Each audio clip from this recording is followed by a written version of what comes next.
Well, hello, Internet. Here is my review of my very nearly 25-year-old Austone Millennium Overdrive by Austone Electronics, made by Jon Bessent. And I've had it, I bought it brand new in August 2000 in New York City from Rudy's Music, and I've had it on my pedal board more or less ever since. Um, Note the knobs, the original knobs came off and I lost them at some place, so I've replaced them with chicken head knobs. Unfortunately, the chicken head knobs are not quite in the center. So if you look, that's all the way down on the tone, but all the way up is actually over there. So neutral on the tone control is right about here. So here's what I'm playing right now, a American reissue Jazzmaster through a homebrew Princeton reverb and a 15-inch speaker. Here's what it sounds like with literally nothing on. There's no other pedals on my board. This little light in the corner here is a loop switcher, and the H9 is not on either. So here's what just the straight up Jazzmaster rig sounds like.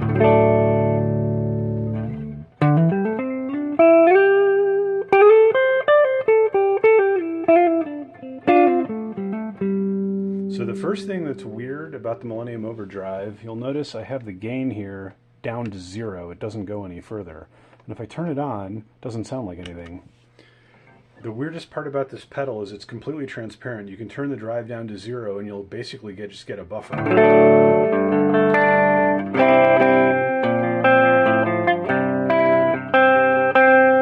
The tone control is neutral in the middle, but if I turn it this way, it darkens it up. And if I turn it the opposite way, it adds a bit of a high end.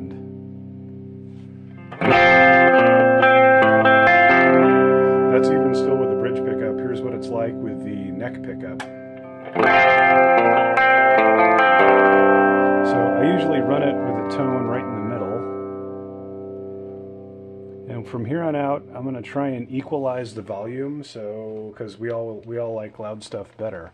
So if I take the drive and put it off of neutral, I start to get basically a bit of gain. It gets dirty pretty quickly, and what's odd about this pedal is I tend to find the gain setting that's the most useful is kind of a dirty boost. So if I adjust this a bit, it's got this amazingly good dirty sound. That's the bridge pick or the neck pickup. Let me go back to the bridge.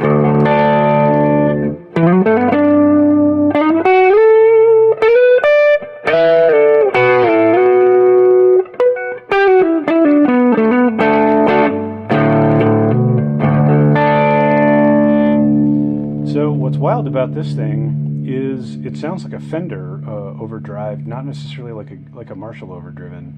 A lot of pedals trying to sound like a Marshall overdrive. This actually tries to sound like a Fender overdrive. But as you can see, if we take the drive all the way down again, it cleans up instantly. Now, right now I'm running the guitar wide open, but the same thing happens if you roll the volume back a bit. So I'm going to roll the volume off on the guitar now. As you can see, it cleans up really nicely. I'm now down to about 8 on the volume.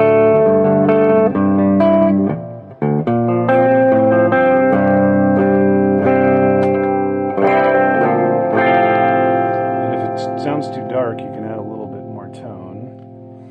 What's wild is this thing gets into full-on almost fuzz territory. If I put the gain way up and pull the volume down, and go back to wide open.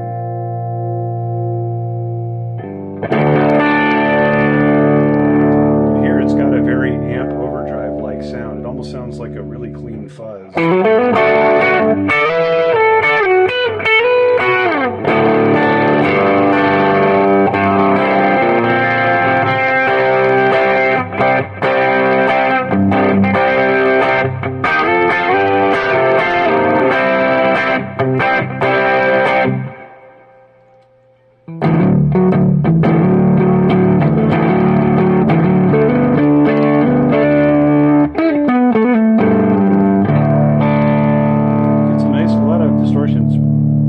Touch sensitive, but it actually definitely responds well if you back off the volume a bit.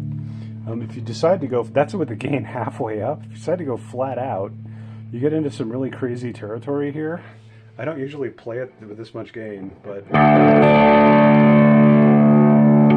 kind of stops, it kind of compresses more and stops giving you more gain. It just gives you more compression. So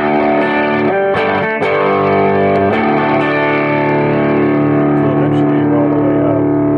If you pop the tone up a bit, you get something that's kind of approaching a low gain fuzz.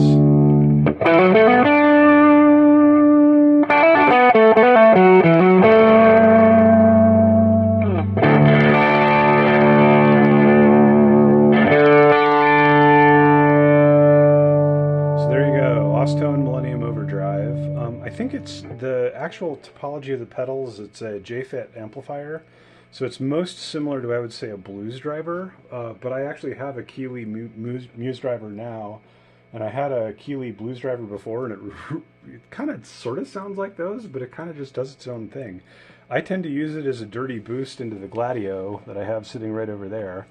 But it's just a fun little pedal. It's I really like it a lot. It doesn't sound like a tube screamer at all. It doesn't have that annoying mid hump, and it tends to get more scooped and more compressed the more you kind of push it. So there you go, Austone Millennium Overdrive. They're rare, so if you can find one for anything under 400, pick it up. Good night.